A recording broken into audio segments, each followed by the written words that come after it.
Boa noite, amigos. Estamos na internet, ao vivo, Florianópolis, Santa Catarina, Instituto de Cultura Espírita, ICEF. A reunião é ao vivo, hoje é 7 de novembro de 2012. Tá? Bem, preparando energeticamente o ambiente, vamos sintonizar com a equipe de luz que nos acompanha, com nossos companheiros da dimensão extrafísica, que comparecem aqui, com suas energias, sua presença, seus estímulos, e que possamos absorver essas energias, como também absorver as energias da natureza, as energias do sol, do céu, do mar, das flores, porque a natureza é o livro divino, onde Deus escreve a história da sua sabedoria. Mergulhemos nesse oceano de luz, de amor, de paz. Iniciamos a nossa reunião. Está aberta a reunião de estudos. Muito bem. Hoje nós temos aqui como convidado o nosso amigo professor Mário Lang de Santiago, que ele tem uma série de qualificações, professor da universidade, etc. Mas a mais importante que meu cunhado.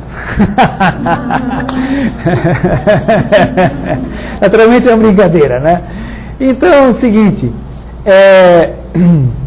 o nosso amigo, professor Mário, ele vai conversar, dialogar, e eu peço encarecidamente que façam perguntas, certo? Pela internet ou os presentes. Já algumas questões adredemente enviadas, né? Então nós vamos solicitar ali a Helena que possa ler alguma das questões enviadas. Então tá, ela... Não, deixa eu fazer pergunta e você faz no meio, porque senão você faz a introdução e não acaba mais. Então é o seguinte, nós vamos perguntar ao Mário o seguinte: Mário, pergunta que faz às vezes para nós: você é espírita? E o que significa ser espírita? Muito bem.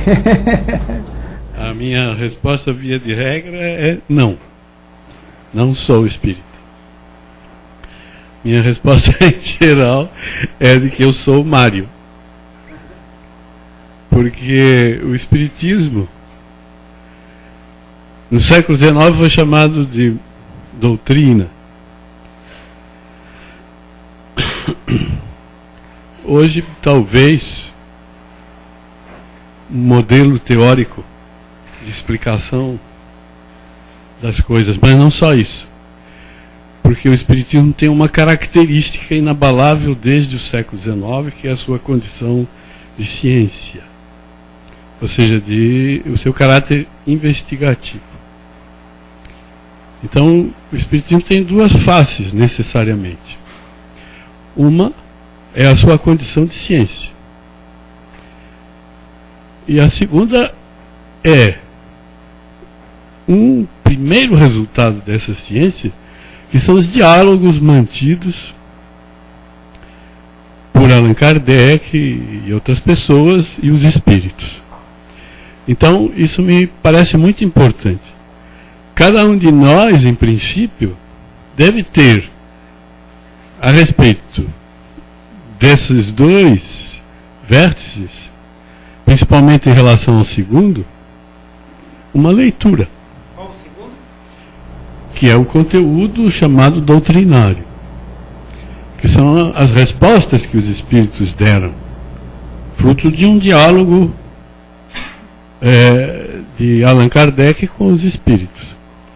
Mas, em que Allan Kardec estava investido desde o primeiro momento, é nessa possibilidade, porque a questão essencial do espiritismo, ela tem uma natureza nitidamente científica.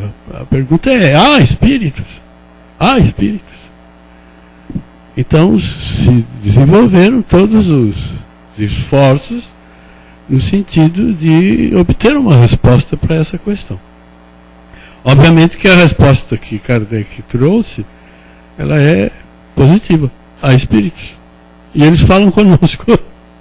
coisa mais estranha, mas é um mundo invisível, aparentemente. Porque para muitas pessoas ele é plenamente visível. Plenamente visível. Perceptível de diversas maneiras, através de diversas... O fato é que a resposta é essa. Eu, enquanto leitor do Espiritismo, eu continuo sendo eu mesmo, porque evidentemente que a primeira condição é de que eu seja honesto comigo. E muitas vezes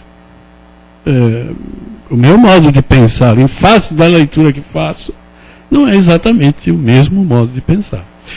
Diria que há algumas questões que são básicas, pela sua objetividade. Por isso eu mesmo, durante muitos anos, me dediquei a tentar responder por mim mesmo, e em face, tomando como veículo principal a obra de Allan Kardec, eu mesmo me perguntei, espíritos, acho que essa é uma questão livre e deve ser feita cotidianamente. Cotidianamente. Eu sempre tenho respondido positivamente, não sei porquê, mas sempre respondo positivamente. Mas, é interessante porque em se tratando de uma ciência, existem certas bases que vão sendo assentadas e que nós chamamos de princípios. As ciências se fundam em princípios e em taxonomias. Então eu imagino que seja sempre bom que cada um vá formulando, a partir do contexto que lê, que tem por referência, vá formulando sua própria interpretação e corrigindo-a tanto quanto necessário. Eu supus, a partir de um certo momento, e permaneço, que o Espiritismo teria 5 princípios básicos, aos quais eu aderi. E foi por formulação em formulação que eu cheguei inclusive a essa linguagem, porque a questão da linguagem também é séria. Kardec, desde logo, teve essa percepção. Desde logo, porque na primeira linha da introdução ao Livro dos Espíritos, ele já se refere à necessidade de uma linguagem própria para referir coisas novas. Isso é tão óbvio, né? Aliás, a propósito, Fialho, pela revista Cult, dedicada a Rousseau, a última, eu li um trabalho, uma referência a um trabalho que agora estou lendo na íntegra. Um ensaio de Rousseau sobre a formação das línguas. E achei muito interessante porque ele faz um balanço com a música. Rousseau era muito versado em música. E ele se indispõe um pouco com as técnicas de Fernand Saussure, por exemplo, em termos de linguística, que afirmam o signo como centro da representação. E enquanto que Rousseau fala no acento que é produzido pelo sentimento, tanto para a música quanto para as línguas, formação das línguas. Da questão do Rousseau, eu não consegui fazer a ponte. Com a doutrina espírita, qual é a relação assim? Até eu perdi, porque fiquei tão então tá. Fiquei tão é que a gente não envolvido. Mas a ideia básica, que não perdi mais, já voltou. A ideia é a seguinte, é de que a linguagem é essencial para a perfeita compreensão das coisas. Falando em linguagem, que é importante... Deixa eu dizer os 5 princípios. Diga-os. Os 5 princípios, que estão a ficar no ar, que eu propus, partem do concreto. Partem do concreto.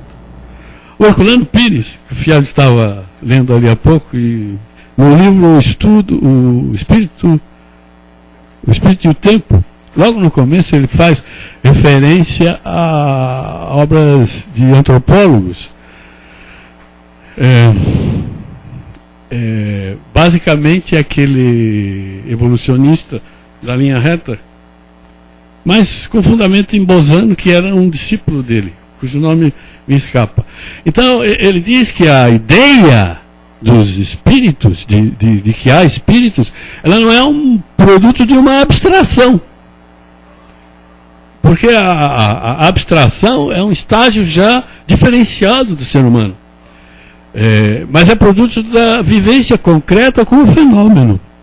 Mana, orenda, ele traduz como ectoplasma numa linguagem atual. Né? Então, acho muito interessante que a gente foque essas coisas, porque se saiba, espiritismo não é fruto de elucubração paranoica. Pelo contrário, é fruto de observação, que é o fundamento maior do projeto científico que se queira realizar. Então, assim, eu, quando fui falar de princípios no Espiritismo, eu pretendi que a coisa viesse não de um livro sagrado, de um texto sagrado de pretensas sabedorias antigas, inacessíveis pelo seu mistério a nós outros atualmente. Não, o Espiritismo veio da observação concreta, da observação direta do fenômeno. Por isso, a mediunidade está no centro do Espiritismo. E a isso eu chamei, porque mediunidade hoje é uma expressão que, se for colocada no contexto que eu estava visualizando, ela será pobre, ainda que não perdida a palavra. Mas eu achei que comunicabilidade seria melhor. Mas como comunicabilidade poderia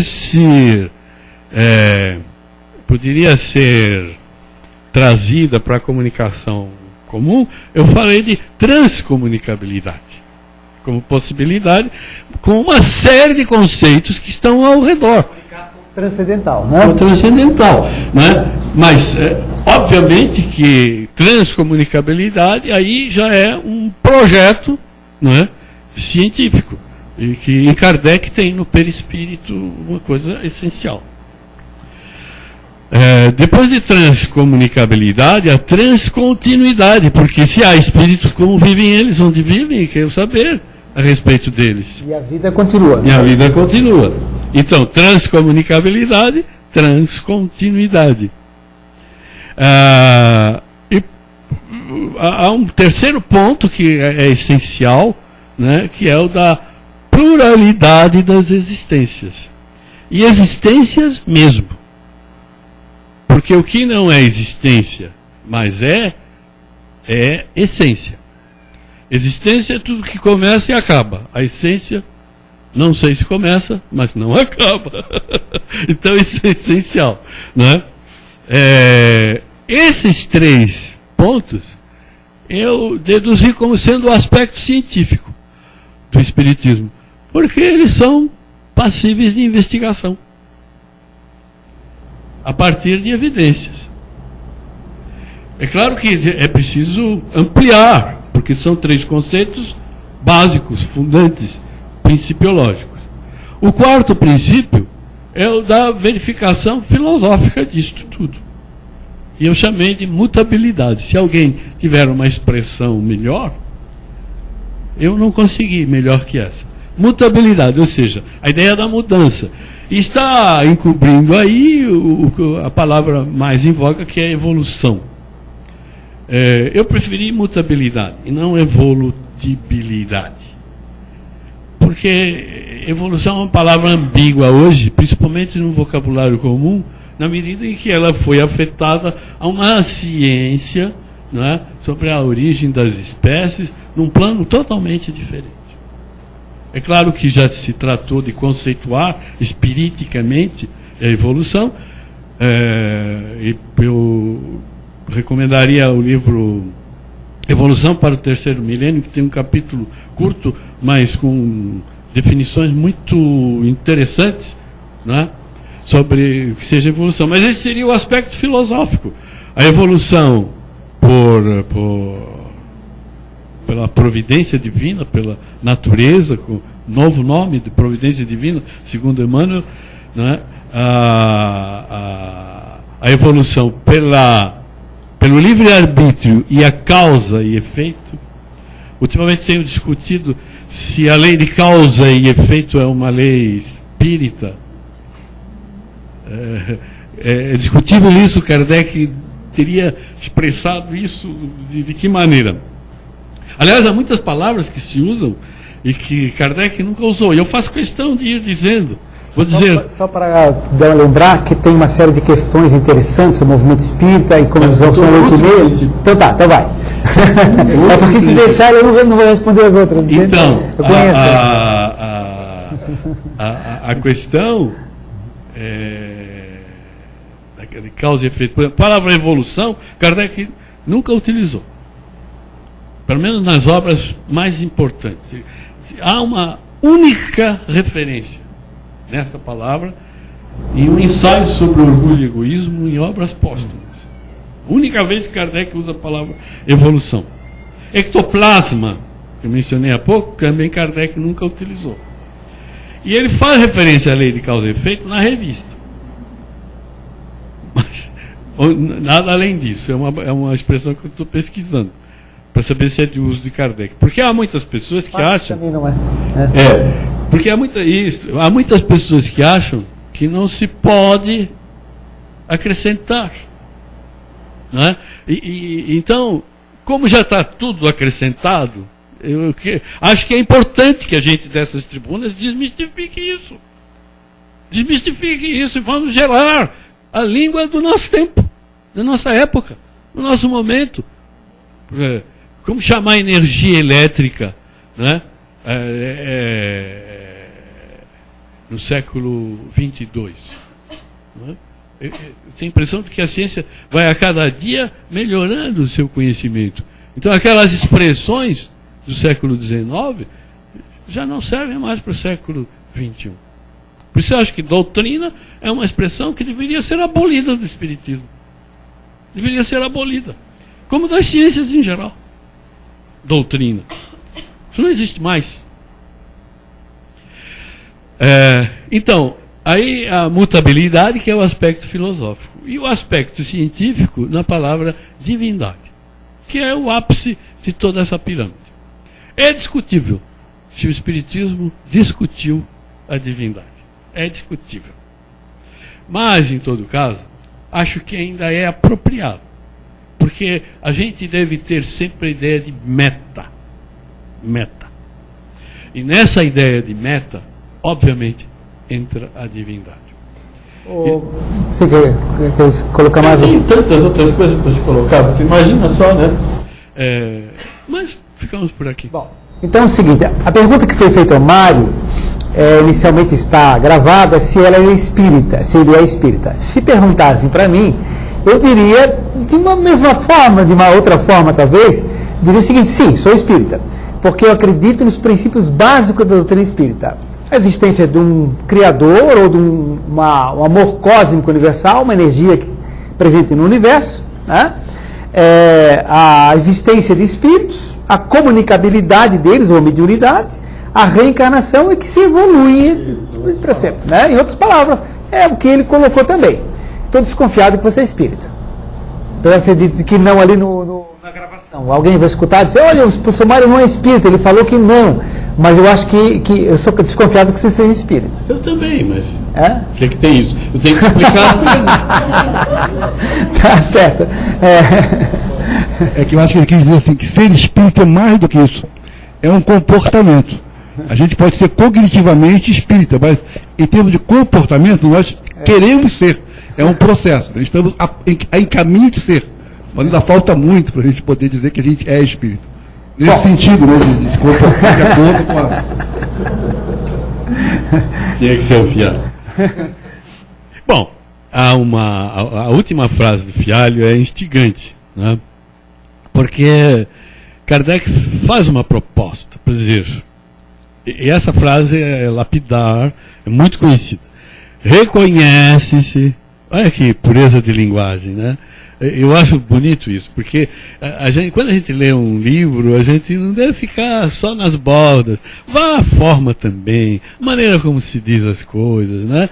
Com beleza, com coisa agradável de ler, né? Procure esse lado também, porque isso é muito importante em espiritismo. Então, diz assim, reconhece-se o verdadeiro espírita pela sua transformação moral. Vírgula. Não pela perfeição. Vírgula. Vírgula. E pelos esforços que realiza no sentido de dominar suas inclinações más. Há todo um universo de linguagem a ser examinado aí. É fantástico. A expressão moral, essa então é essencial. Porque Kardec dá demonstrações claras de que o compromisso dele com moral não era normativo. E isso é sério. É uma das coisas mais sérias que tem atualmente no descascar o espiritismo. É psicológico, não é normativo. E isto a gente entende bem lendo Pestalozzi. Pestalozzi, houve um momento em que ele escreveu a respeito da sua visão sobre o desenvolvimento da humanidade. O Fialho vai querer falar daqui a pouco, já estou vendo, porque tem um ponto que é gostosíssimo, Fialho. Então, e ele faz isso, tanto apropriável pela sociedade como pelo indivíduo. Então ele diz, são 3 os estados. O estado natural, o estado social e o estado moral. O terceiro estado é o estado moral. Outra vez a palavra moral. Moral. E todo mundo se vê aí o tempo todo às voltas com a moral. Na Constituição brasileira, hoje, no artigo 37, disse que a administração pública se rege pelos princípios da legalidade, da publicidade, da eficiência até, da finalidade, da impessoalidade e da moralidade. Esse é um princípio constitucional brasileiro. Aí é normativo. Aí é normativo. Aí está afetado a comportamento. Mas o moral, no sentido kardecista, não é afetado a comportamento. Porque isso reduziria a psicologia hoje ao velho behaviorismo. Quando, na verdade, se está falando muito mais de uma psicologia profunda. Uma psicologia de verdades interiores, de vibrações, definições morfológicas no plano espiritual. Então, acho que é muito importante que a gente entenda que, quando o Kardec fala de moral, ele está falando num sentido muito diferente daquele sentido normativo. Ou seja, quando se vai estudar moral no campo da filosofia, então se tem a área da axiologia. E aí o que se estuda? Os deveres. Os deveres. Isso são coisas superficiais. Isso não tem nada a ver com moral, no sentido do espírita ser reconhecido. A sua transformação moral é a sua verdadeira transformação. Porque a palavra transformação é que acaba por ajudar a ler a palavra moral. Os gregos, só para terminar, Kardec não, Ricardo. Para terminar, os gregos falavam de ética. Os romanos falavam de moral. A ética tem 2 sufixos, ou prefixos. Ethos e ethos. A moral são mores. Ethos está ligado a comportamento, a condutas. Ethos está ligado a caráter. Olha a diferença. Para os romanos, essa liberdade grega não interessava. Nem para a igreja que veio em seguida. Porque era dogmática, dominadora. Faz como eu mando, está tudo bem. O que você pensa, pouco me importa. O que você sente, isso nem sequer vou cogitar. Eu quero que você realize como está no script estabelecido, dogmaticamente, acabou. Até porque todos eles nunca tiveram com nenhuma expressividade, o significado de vida após a morte. Isso tudo é para inglês ver, com perdão dos ingleses, é óbvio, mas é uma expressão brasileira, né?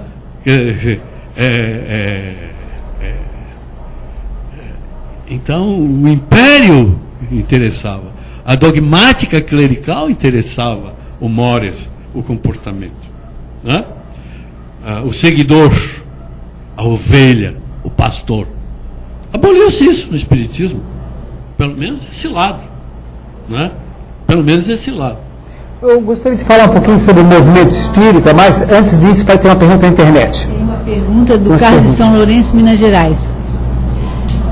Kardec falou em moral, não em moralismo. Vocês veem a diferença? Muito, claro. Está estampado isso, está claríssimo. A ideia de moralismo é justamente a ideia de impor comportamentos. Quando, na verdade, moral é apenas o seguinte: eu sou seguidor da minha consciência. Essa é a moral significativa, em algum sentido. Seguidor da minha consciência. A minha consciência é ilocubra. A minha consciência fala, vamos dizer, convencionalmente, do certo e do errado.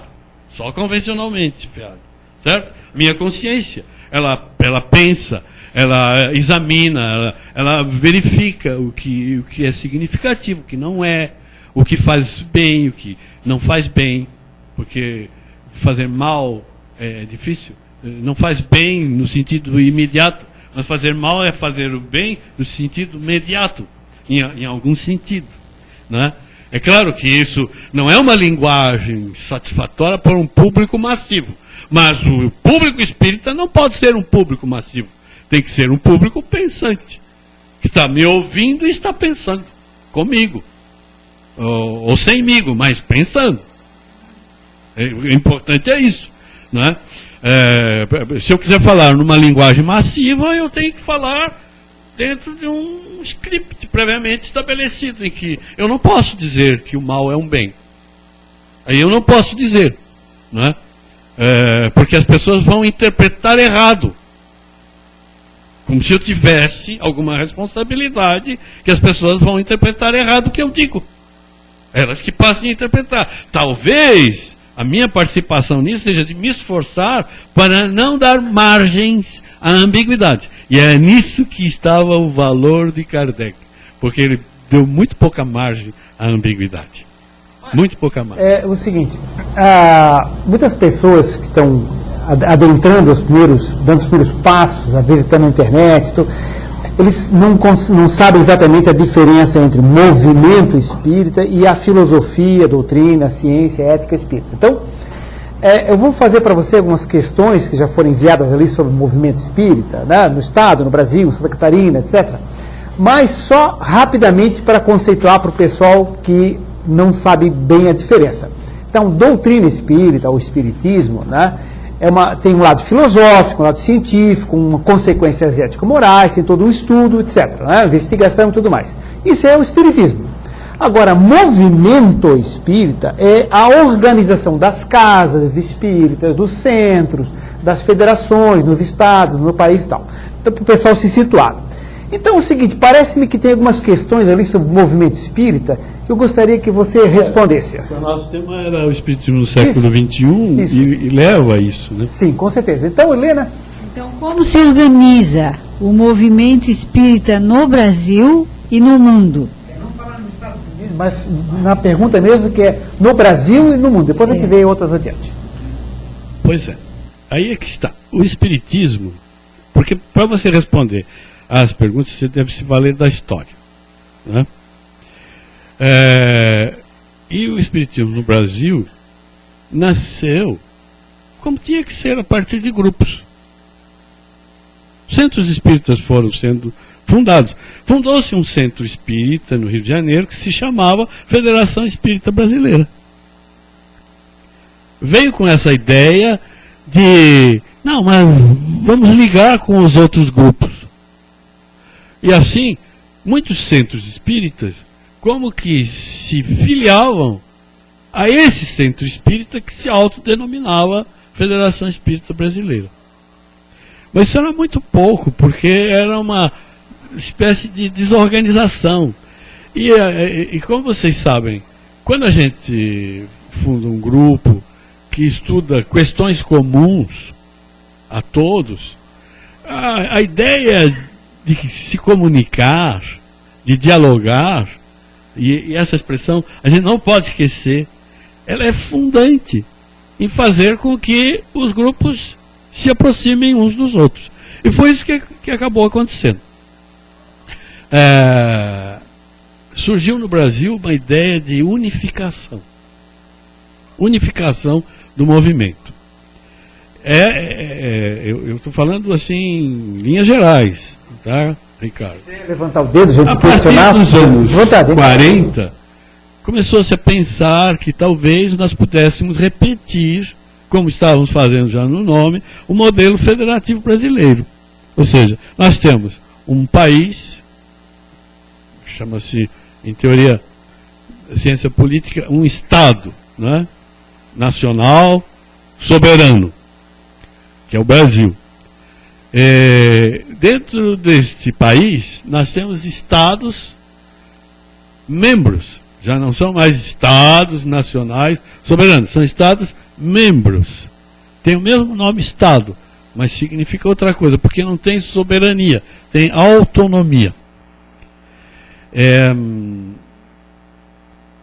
E aí, então, pensou-se em organizar o espiritismo no Brasil a partir das autonomias, e não mais daquelas máximas autonomias que os centros espíritas significavam como núcleos isolados.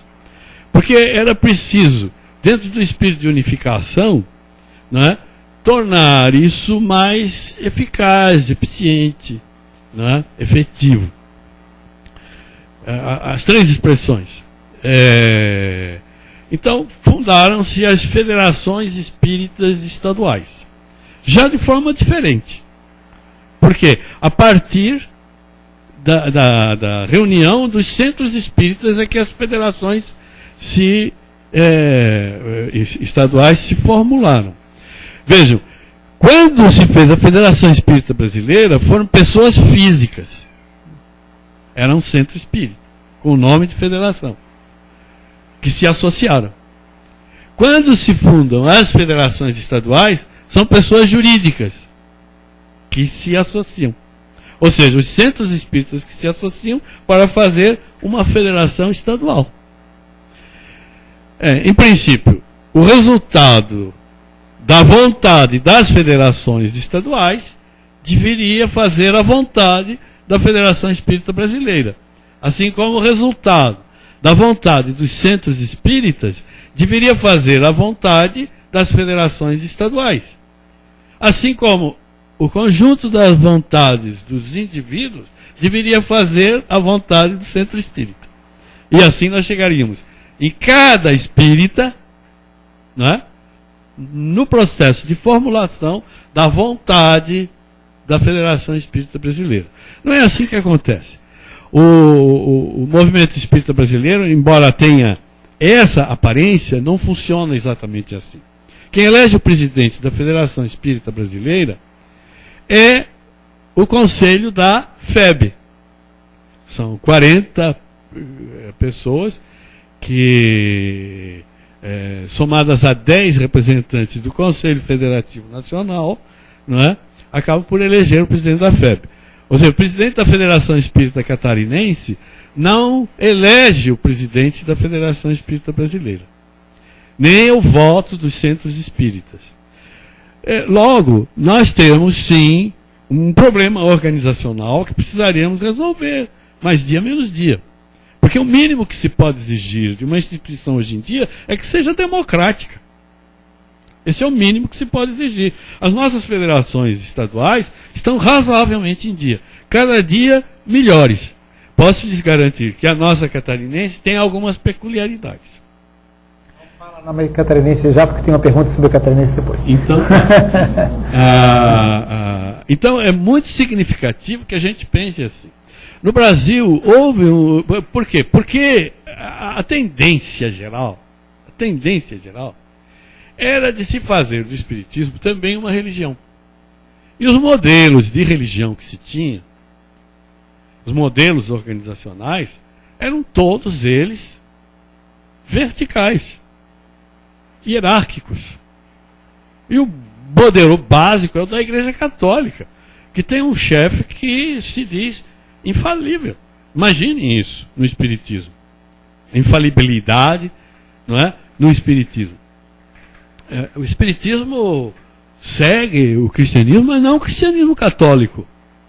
Ele segue um cristianismo que tem acentos significativos, por exemplo, nas escolas iniciáticas gregas, em que o que hoje é sacramento no catolicismo, lá era mistério. Mas mistério para o grego é aquilo que pode ser conhecido. E o sacramento é aquilo que não pode ser conhecido. E é o sacramento que dá vestimenta à infalibilidade papal. É só o sacramento. Quer dizer, se em algum momento se questionar o sacramento, a infalibilidade também desaparece. Né? O mistério é o que pode ser conhecido. E a iniciação grega era toda no mistério. Para que aquele que se iniciasse viesse a conhecer a realidade tal como ela é. Então, esse processo de organização, isso que eu acho que é fundamental a gente mencionar, Ricardo, tem muito a ver com o que se está pensando. Porque se você está pensando com liberdade, o seu modelo organizacional tem que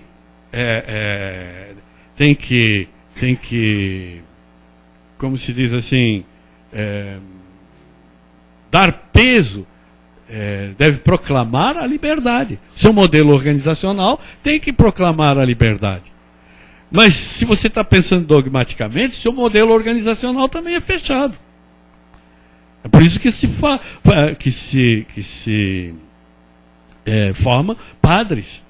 Exatamente por isso. Para que tenha um modelo, não é, fechado de pensamento, dentro de um modelo organizacional fechado. O Espiritismo não pode repetir isso.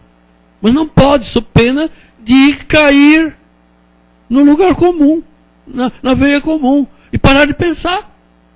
O espírita que para de pensar, deixou de ser espírita. Mas imediatamente. Isso é básico. Se está começando, já é espírita. Mas é fundamental pensar. E pensar com os seus próprios sentimentos. Pensar com as suas próprias reservas, não é? Morais. Então, isso para mim é essencial. Agora, basicamente, então, na aparência, nós teríamos um modelo assim. Se formos pensar muito fortemente, nós vamos ver que temos graves equívocos de termos copiado modelos que são inadequados ao projeto espírita. Né? Bom, no mundo? É interessante agora falar no mundo, né? Foi a questão, falava no Brasil e no mundo. E no mundo, nos outros países, né? Na Europa, nos Estados Unidos. Você pode responder melhor que eu, porque você tem mais experiência internacional do que eu. Eu só fiz, a teu convite, uma palestra em Milão. E que eu verifiquei lá? Que o Sendero dello Spirito, que é o centro espírita que eu fui, que era composto em grande parcela por brasileiros que moram na Itália, ele tem uma organização básica dentro do modelo brasileiro. Né? Básica. Porque o importante é isso, é a gente saber que o centro espírita não tem um modelo. Eu me tornei assim especializado em fazer estatuto. Não propriamente especializado, mas eu sou metido a fazer estatuto de centro espírita, de coisas assim. Né? E a primeira coisa que eu descobri é o seguinte, que o coletivo também tem alma. Então, um centro espírita é uma pessoa coletiva, como dizem os portugueses.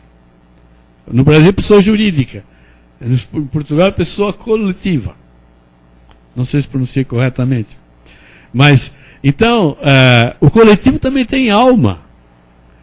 E o que os administradores chamam de foco, eu chamo de alma.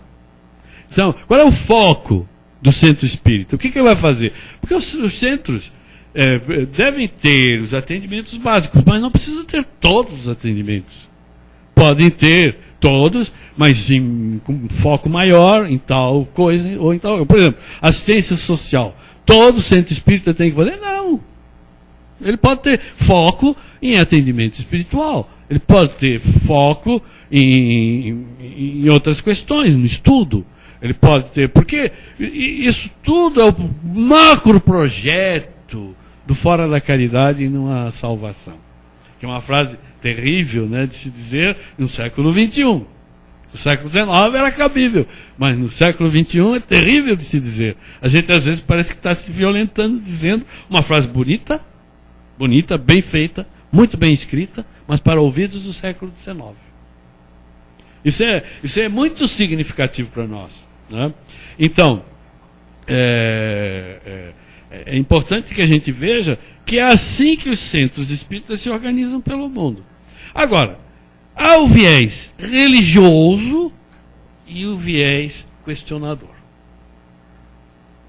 Para não dizer científico. Porque dizer científico é dizer muito mais coisa do que simplesmente questionador. O científico é o que resolve responder às questões. Mas para fazê-lo, precisa de uma metodologia. Então, muitas vezes, há uma linguagem que beira ao científico, mas, na verdade, ainda não se está no científico.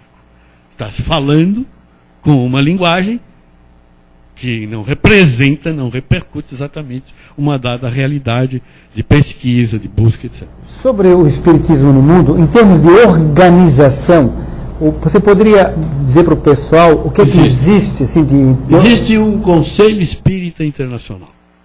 É que em espiritismo também há política. E a gente tem que entender isso.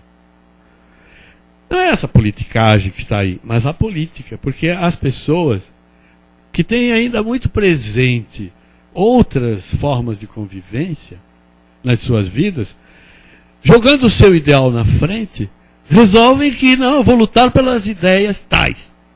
E esse lutar pelas ideias tais significa querer prevalecer. Isso é política. Mas prevalecer dentro de um ambiente democrático, em que haja um jogo livre e aberto. Quando é assim, tudo bem. Mas quando não é assim, aí tudo mal. Tudo mal. Porque quem inventou a política foram os gregos. Mais uma vez os gregos. Eles inventaram quase tudo que é básico. Né? E inventaram a política por quê? Porque em Atenas se entendeu que lá se podia discutir. A gente sabe as malversações da política atual e daquele tempo, da democracia daquele tempo. Aristóteles, quando falava das formas políticas, falava formas puras e impuras. Quando ele falou de democracia, a forma pura.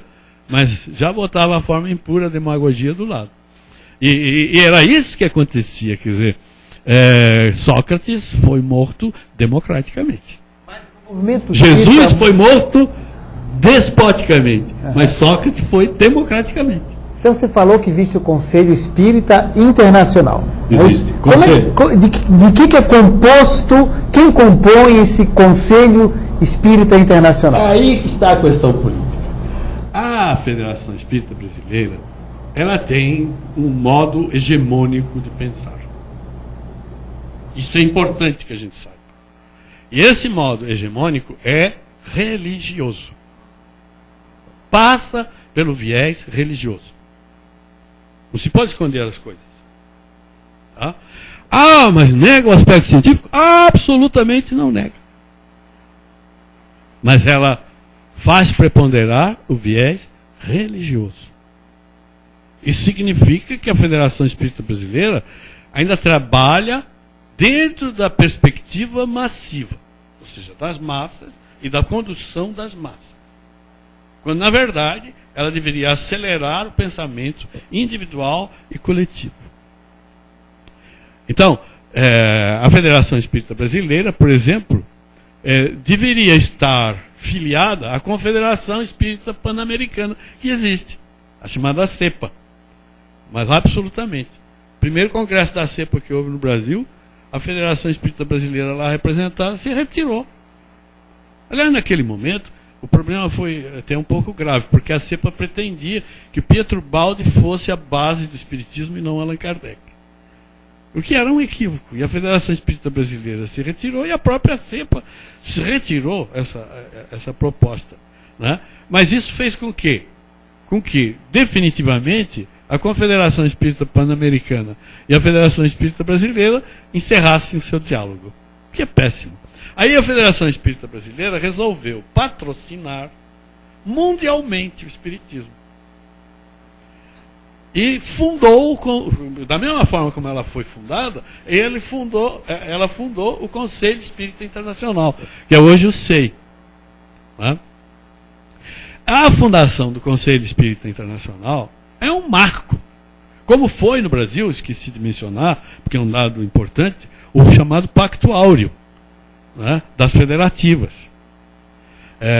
Em que o Oswaldo Mello, um catarinense, teve uma participação importante como médium do Pacto Áureo e secretário-geral, ele que redigiu o texto básico.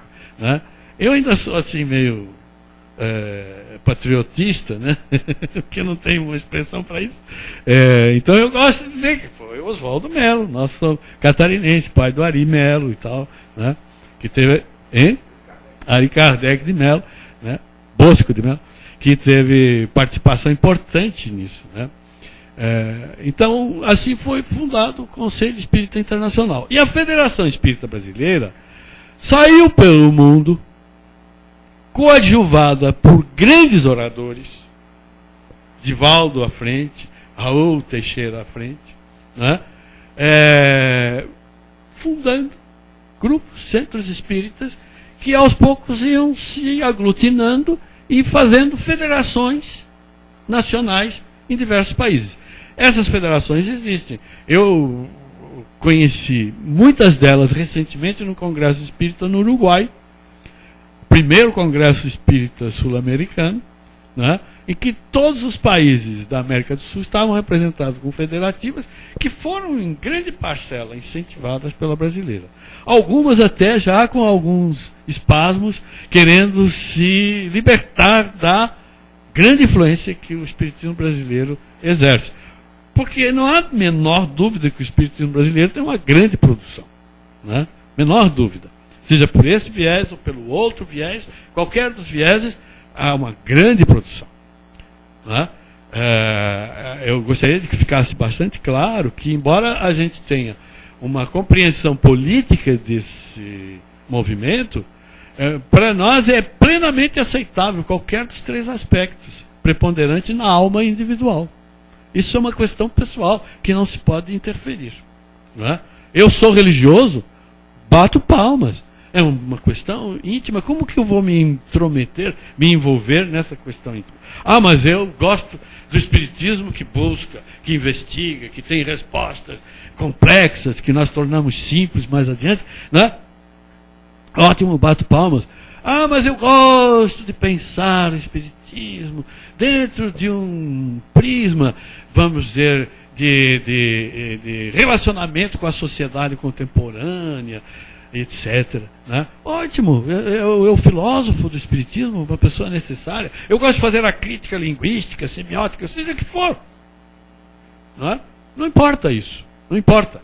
O que importa mesmo é aquele significado da transformação do ser. Essa transformação do ser, seja por que via for. O que favorece mais e o que está mais ligado no momento atual. Isso também é uma compreensão que se deve ter. Há muito para se dizer nisso. Se eu tivesse oportunidade de falar sem o diálogo, talvez eu fizesse um discurso um pouquinho mais reto. Assim ele vai com muitas voltas. Mas torna mais dinâmico. Do Carlos, de São Lourenço. de novo. O espiritismo no Brasil, com Chico Xavier, voltou-se mais para o lado religioso evangélico. Estuda-se muitas obras mediúnicas e pouco filosóficas e científicas. Acontece o mesmo em outras partes do mundo? Sem nenhuma dúvida, embora as outras partes do mundo estejam um pouco mais disciplinadas no que concerne a verem a vida sob um ângulo mais sério de ciência e de responsabilidade naquilo que se pensa. Eu não tenho dúvida quanto a isso. Agora, é um grave engano pensar que o Chico Xavier trabalhou o aspecto religioso. É um gravíssimo engano. Chico Xavier trabalhou os 3 aspectos do espiritismo. Aliás, foi pela pena do Chico, mas pela palavra de Emmanuel, que se começou a falar no tríplice aspecto do espiritismo, no espiritismo brasileiro. Põe no livro O Consolador que alguém, exatamente como aconteceu na Revolução Francesa, alguém que era um jornalista de segunda classe, lá no seu post-release, botou liberté, égalité, fraternité. E isso ficou como sendo... Né? Mas foi um jornalista de segunda classe que fez essa síntese maravilhosa. Né? Então, assim também, o jornalista que entrevistava o Emmanuel, pela boca do Chico, que perguntou a ele o que ele achava do tríplice aspecto. E ele disse, maravilha. O Emmanuel consagrou o tríplice aspecto. Então, não venho dizer que é Chico Xavier religioso. Chico Xavier, ele tem um comportamento pessoal que é problema dele, Chico Xavier. Ele será um modelo significativo para as pessoas que têm esse tipo de afinidade, de sintonia. Agora, a obra psicografada pelo Chico, ela não é uma obra científica, obviamente. Porque a produção de uma obra científica é diferente de uma obra psicografada. Né? Mas ela introduz assuntos para a pesquisa científica até o terminar dos séculos. Né? Mecanismos da mediunidade. E é a base de pesquisa do Hernani Guimarães de Andrade, o nosso decano do cientificismo espiritual no Brasil. Né? Então, realmente, o Chico recebeu muitas obras via psicográfica, né, de conteúdo científico, de pesquisa, de análise, de questionamentos altamente científicos. Evolução dos Mundos, por exemplo, onde aborda toda a evolução desde o átomo até a espécie humana, né, explicando todo o mecanismo biológico que acontece no corpo astral, no perispírito. É um livro complexo, difícil de ler, não tem nada de religioso o livro. Entende? É um livro que tem a religiosidade no sentido mais sutil, mais profundo, mas um livro profundamente técnico. Eu queria adiantar um pouco a essa questão também. Mecanismos da mediunidade também. Porque na base disso aí tudo está essa questão da briga de se saber se... Briga talvez não seja a palavra certa, mas enfim... Já foi dito, agora eu não posso retirar. Mas dessa questão de que espiritismo é religião, é ciência ou é filosofia, o que é? Nós temos afirmado o tríplice aspecto e continuaremos fazendo isso enquanto para nós for o melhor, o mais lógico. Olhem como eu fiz. Aqueles 3 princípios básicos no aspecto científico, um no aspecto filosófico e um no aspecto religioso. A questão religiosa tem a ver com Deus, fundamentalmente. Porque hoje nós não podemos mais considerar como questão religiosa saber se há espíritos, se os espíritos vivem, convivem conosco ou não. Isso já é coisa de sociologia, psicossociologia, sei lá o quê, mas não é mais religião. Não é assunto de pesquisa religiosa. Porque isso já é o nosso dia a dia do ponto de vista do conhecimento. E os espíritos estão conosco o tempo todo, não estão aqui. Não pense que essas cadeiras estão vazias, porque não estão. Além dessas, aquelas outras e aquelas outras. É importante que a gente saiba isso. Não é? O espírita tem que ter, porque essa é a base que se exige dele. Por isso tem que ter, não é pode ter, tem que ter. Não é? Essa convicção plena. Talvez isso seja a fé espírita. Mas é eu diria, a consciência espírita, que é um novo nome da fé. Né? Então, mas o que eu queria dizer é que Kardec, então, numa revista de 1863, ele vislumbra períodos para o espiritismo. Esses períodos seriam o período de curiosidade, o primeiro, dito por ele. Curiosidade por quê? Porque os espíritos estavam se manifestando, mas muito. Talvez não tenha havido na história da humanidade um momento tão mediúnico quanto aquele. Porque foi tudo conduzido para isso. Então, os espíritos que se manifestam. Quando a gente sai aí, vai a um bar, né, vai a uma festa, uma reunião social, isso e aquilo, o que a gente faz? A gente conversa, bobagens, diz, se aliena completamente, né, diz um monte de asneiras e depois volta para o mundo sério. É mais ou menos isso, né? Vai para aqueles lugares onde tem um batuque lá, um batistaca, né, e essas são muitas alegrias contemporâneas. Pois bem, os espíritos que se comunicavam afinizados com pessoas assim, que estavam nos salões das madames. As pessoas terão que fazer um estudo para entender o que eram os salões das madames. O que era isso? Né? Eu estou atualmente espantadíssimo, porque eu resolvi fazer uma pesquisa bibliográfica em relação a Kardec, fui ler a história da vida privada, né? Porque para saber como é que se vivia no tempo de Kardec, como eram as vidas naquele tempo. Né? Pois bem, então a curiosidade é isso, porque os espíritos que vinham afinizados com essas ideias. E a turma nas sessões mediúnicas, né, perguntavam coisas desse jaiz e tinham respostas desse jaiz. Né? Quando Kardec chegou, mudou o ambiente. Disse até alguns biógrafos dele, a pesquisa biográfica, não bibliográfica, alguns biógrafos dizem que quando ele faltava à reunião, virava um pouco a mesa. Porque a turma não estava bem percebida da responsabilidade que tinha aquele momento. Né? Então Kardec chegava, então por isso do período da curiosidade passou-se para o período filosófico, que é inaugurado pelo próprio Kardec. E ele escreve essas notas num período que ele chamou período de lutas. Naquele momento as obras estavam saindo a lume e houve a queima de livros em Barcelona, o Auto de Fé de Barcelona, em 1860. Né? 9 de outubro. 9 de outubro. Isso foi recentemente comemorado? Não, bem memorado deve ser. Bom, e o que viria depois do período de lutas que ele vivia? Ele disse, o período religioso. Porque o período de lutas gera isto. Eu li na revista de 1859, no número de 1859, Kardec respondendo que não se tratava de uma nova religião, nem uma seita religiosa.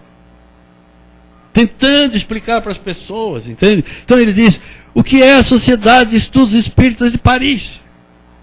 É uma sociedade religiosa? Não, é uma sociedade de estudos científicos. Palavras dele, hein? Sociedade de estudos científicos.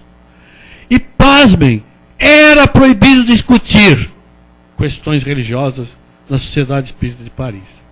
Houve uma resolução em que questões de política, de religião, qual é a terceira que sempre se proíbe?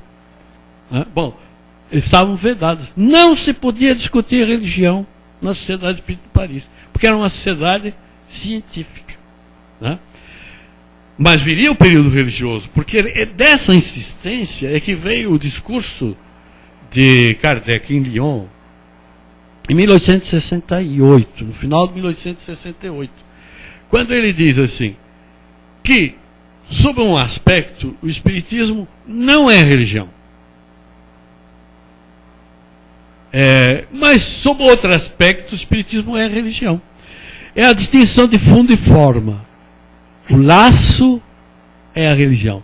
O culto, não. Então, o Espiritismo, ele se caracterizaria por ser uma religião filosófica, uma religião natural, que se expande naturalmente do ser. Ou seria a religião como fosse. Mas a intenção dele não era de colocar o Espiritismo no rol da religião. Né? Sim. Passa o microfone para ela, porque a internet não consegue te ouvir. O surgimento. O surgimento do Evangelho, né, segundo Jesus Cristo, do Allan Kardec, então, veio bem posteriormente, dando então porque Jesus tradicionalmente é da Igreja Católica, né? E aí então, bom, me espanta saber isso. Sim, é o que foi passado culturalmente, né? Ele é da humanidade, é um ser especial da humanidade, que deixou seu legado. Melhorou. Então eu queria saber essa ponte, né, que foi o Evangelho segundo Jesus Cristo. Segundo o Espiritismo, o nome do livro. Evangelho segundo o Espiritismo. Espiritismo. O nome do livro é esse? Isso, segundo o Espiritismo. E que então trouxe essa questão religiosa de fato para o Espiritismo. Mas só no Brasil ou no mundo inteiro? Pronto. A questão é maravilhosa, né? É extraordinária. Por isso que eu digo, vamos parar de seguir o que os outros dizem e tentar descobrir com os próprios conceitos o que há de verdade atrás disso. No presente momento, nós estamos dialogando sobre o assunto, né? E eu posso lhe dar algumas ideias em torno dele. O que aconteceu? Kardec foi àquelas reuniões, né? Só eu não queria perder de vista que nós estávamos falando dos períodos que Kardec propôs. E paramos no período religioso e demos a causa pela qual houve o período religioso. Houve algum período depois? Antes de responder, ainda não houve. Sim, mas está havendo e vai terminar depois. Porque depois veio o chamado período intermediário, que ele disse que os pósteros darão um nome, eu já dei o meu. E depois do período intermediário viria o período de regeneração social. Não é de regeneração, nem regeneração espiritual, é regeneração social. Olhe o que ele estava pensando. Estava pensando no processo da convivência entre nós. Bom, mas voltando à sua pergunta, porque ela é ótima, ela é muito boa. O Espiritismo, como lhe disse, nasceu daquelas reuniões mediúnicas. Né? Então vai lá, há espíritos, não há, esse contato é verdadeiro ou não é, tem bases, tem fundamentos.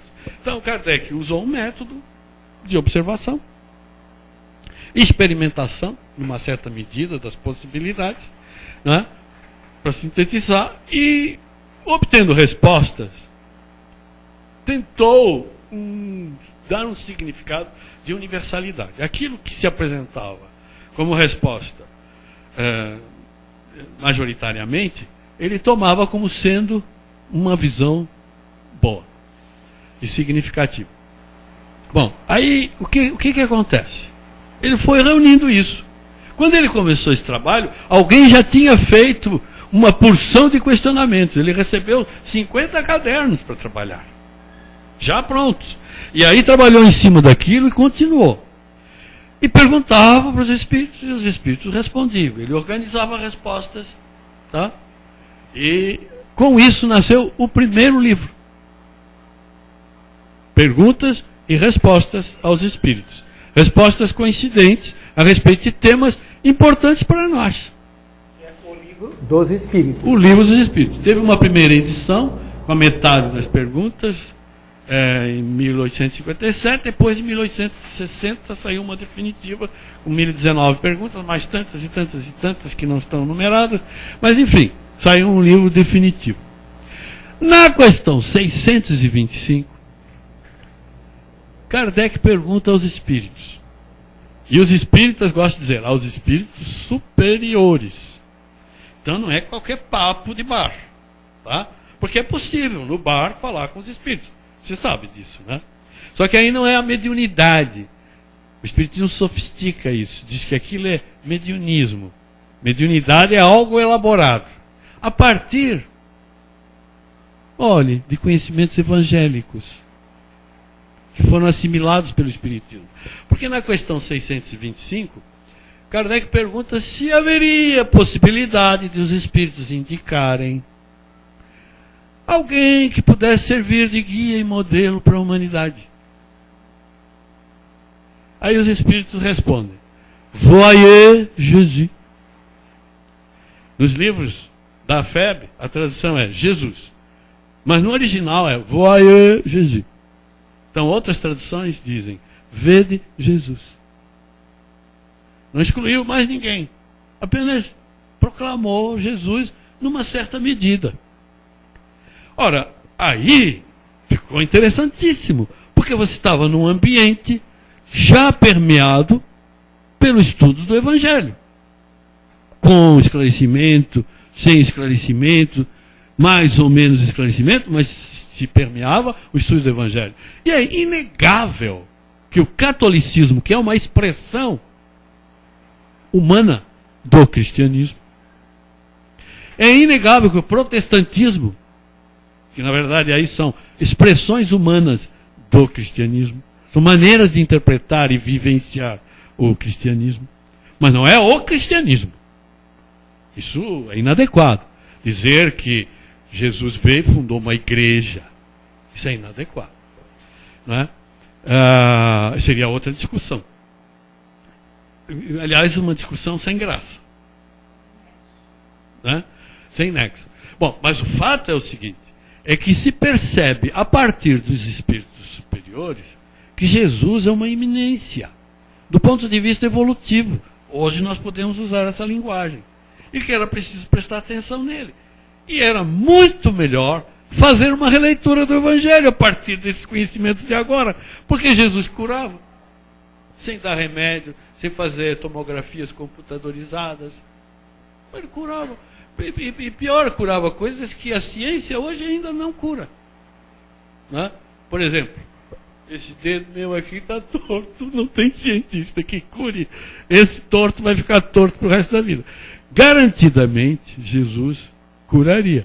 Porque há muitos outros exemplos de curas de paraplégicos, etc., pessoas que não tinham. Imagina se um dedinho desse ele não curava. Né? Bom, faz um milagrinho aqui. Né? Percebe? Então, eu creio que é muito significativo que a gente perceba isso. Quer dizer, bom, com conhecimentos novos, esses milagres terão explicação? Percebe? E como é um tema, cristianismo, difundido na sociedade em que surge o espiritismo, por que não discuti-los? Se você for à revista, Kardec discute, às vezes em artigos longos, o islamismo. Discute. Mas não era prioridade na França, naquele momento. Claro que aos pósteros é que incumbiria dar a universalidade ao espiritismo, mostrar isso em alguma medida. E, na minha concepção, nós estamos falhando. Nós não estamos conseguindo fazer isso. A nossa divulgação não é uma divulgação adequada. Não é uma divulgação adequada. Então, só para terminar aqui, Helena, o estudo do Evangelho fez o Espiritismo crescer no interesse das pessoas. Agora, o importante mesmo é que o Espiritismo consegue revelar um novo Evangelho, uma nova percepção do Evangelho, que não aquela dogmática, carregada de mistérios e de misticismos. Se você for, por exemplo, a uma missa, você vê que há muito respeito, que há um nível de seriedade interessantíssimo, embora alguns padres façam aquilo mecanicamente, não é? Mas o mistério aquele momento de tomar o vinho e o pão ázimo, né? Então, você vê, esse momento é um momento mágico, literalmente falando, mágico. Porque você, crente católico, acredita que é realmente o corpo e o sangue de Jesus que ele está ingerindo. As mentes que não se deixaram influenciar não são católicas. Participam da missa, mas não são católicos, porque o católico crê nisto. E ai dele quando disser que não crê nisto. Aí eles põem de lado, como alguns pensadores, Teilhard de Chardin, Leonardo Boff, só para citar dois, que tiveram dificuldades com essas crenças, que hoje beiram ao absurdo, em face das novas possibilidades. Então, o cristianismo é a revelação de significações espirituais mais profundas que o Espiritismo revela. Tem uma pergunta da internet lá. É da Cida de São Joaquim. Ela pergunta como os países africanos veem o espiritismo de Kardec. Não sei. Realmente eu não tenho notícias de espiritismo na África. Se alguém aqui tiver, eu não tenho notícia. Eu acho que a resposta a isso está no que você falou do Allan Kardec, no quinto estágio do espiritismo. Quando ele sai de um lugar e ele passa a ser universal. Então hoje você vai ver livros espíritas em japonês, em chinês, por exemplo, ou você vai lá na África do Sul, tem a Ubuntu, né? Que é aquela coisa do compartilhar. Não tem nada mais espírita que isso. Né? Quer dizer, e é o que o Kardec fala, quer dizer, essa ideia deixa de ser propriedade de uma meia dúzia de pessoas e passa a ser uma coisa coletiva e comum, transformadora, não mais do homem, mas da própria sociedade. O Fialho, como sempre, foi um pouco mais longe. Eu não queria ir tão longe, né? Porque nós ainda temos os nossos bloqueios, as nossas limitações institucionais, certo? Agora, ele foi mais longe, mas eu já estava com ele lá na frente. Só ainda não estou fazendo a minha propaganda básica em cima disso. Mas, por quê? Porque há outros passos, não é? Que é preciso vencer. Tá? Porque a doutrina espírita ainda é todos aqueles princípios básicos de reencarnação, mediunidade, etc. Né? Exatamente. Então, nós acreditamos que o processo de espiritualização não é propriedade nem dos católicos, nem dos protestantes, nem dos espíritas. É propriedade humana. Porque a mediunidade é uma faculdade humana. Não é? Porque o espírito é humano. Não é? Então está na humanidade em geral. E esses contatos eles se dão, quer a gente queira, quer não queira. E o espiritismo proclama isso também. Só que, aí é que vem, existe no espiritismo um movimento da pureza doutrinária. Isso significa uma questão muito séria, que nós temos que desbastar internamente primeiro. Nós temos que sentir e que compreender o significado disso internamente. Se há alguma pureza que se deva observar, é a pureza da alma, a pureza da consciência. É buscar a pureza das intenções, não como norma, porque moral como norma, o mundo está cheio, mas como transformação psicológica, né? Pela sua própria lógica. Quer dizer, a sua consciência é que é o seu dever. Não há outro dever. Em palavras jurídicas, eu diria que você tem um dever autônomo, não tem deveres heterônomos, ou seja, de regras que venham de fora. As regras têm que vir de dentro. Né? É por isso que Joana de Ângeles faz esse papel importante no espiritismo brasileiro, né, na descoberta do self, de si mesmo. Nós estamos no final da reunião, mas acho que dá tempo para uma última pergunta antes de encerrar. Sobre o modelo organizacional adotado em Santa Catarina, se tem alguma peculiaridade ou não? Em 5 minutos não dá. Não dá. Mas há sim. Santa Catarina, há 7 anos, faz um esforço de transformação do seu modelo organizacional. É muito significativo isso. E tem a ver com o 5º período proposto por Kardec. Esse período intermediário, que vem logo após o período religioso, vejam bem, é Kardec que diz isso, não sou eu. Esse período intermediário, aí eu chamei de período dialógico. Ou seja, o período em que isso que o Fialho disse é admissível. Ou seja, a espiritualidade vem-nos pelos diversos caminhos. O espiritismo é um modelo através do qual ela pode vir. E é muito significativo, porque traz para o ser alguma disciplina. Que a disciplina também não é essa disciplina que se impõe, mas que se autodescobre. Eu descubro o significado da disciplina.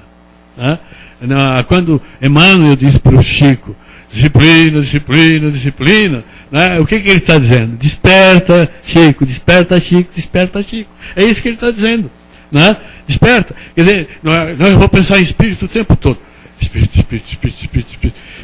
Eu não posso viver assim, seria um absurdo. Agora, se eu penso naturalmente, espírito, olha só que maravilha. Puxa, espírito é mesmo, né? Espírito e tal, não sei o que. Como explicam as coisas?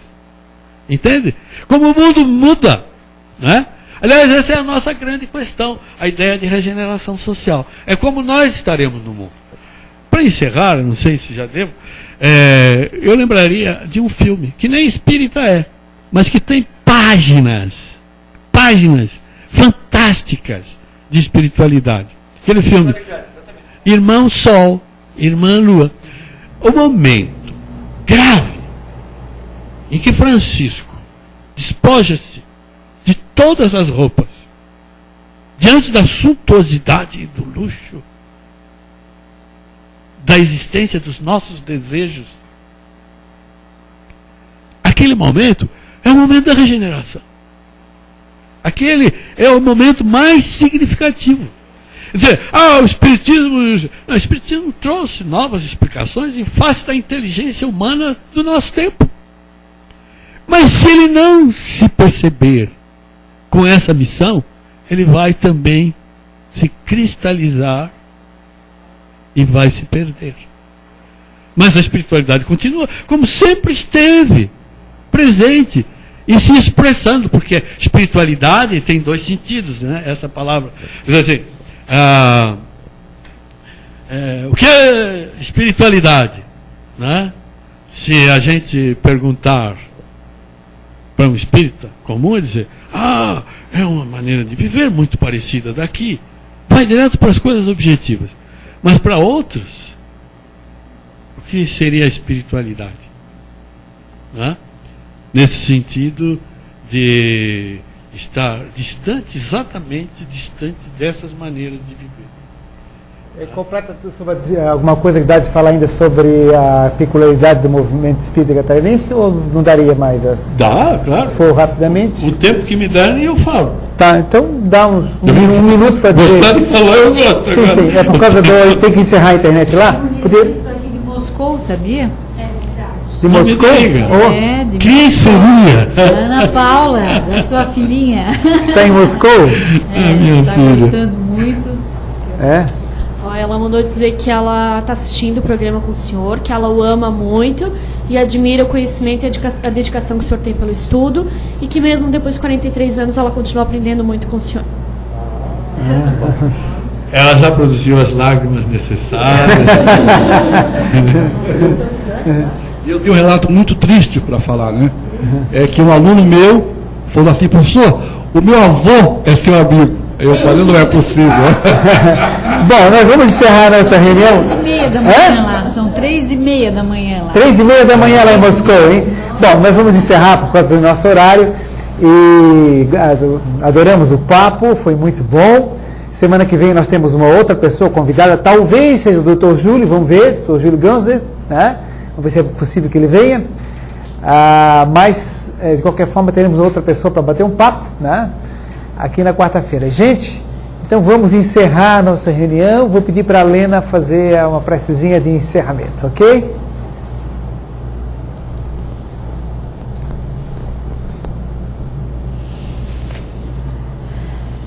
Mais uma vez, reunimos nosso pensamento, participando dessa energia que aqui se fez. Que nós possamos, então, nos envolver com ela e receber tudo de que mais precisamos. Que essas energias também se encaminhem a locais que delas precisam. Saímos daqui felizes, repletos, cheios de novos conhecimentos. E que a paz e a amizade permaneça conosco. Que assim seja. Está encerrada mais uma reunião do ICEF.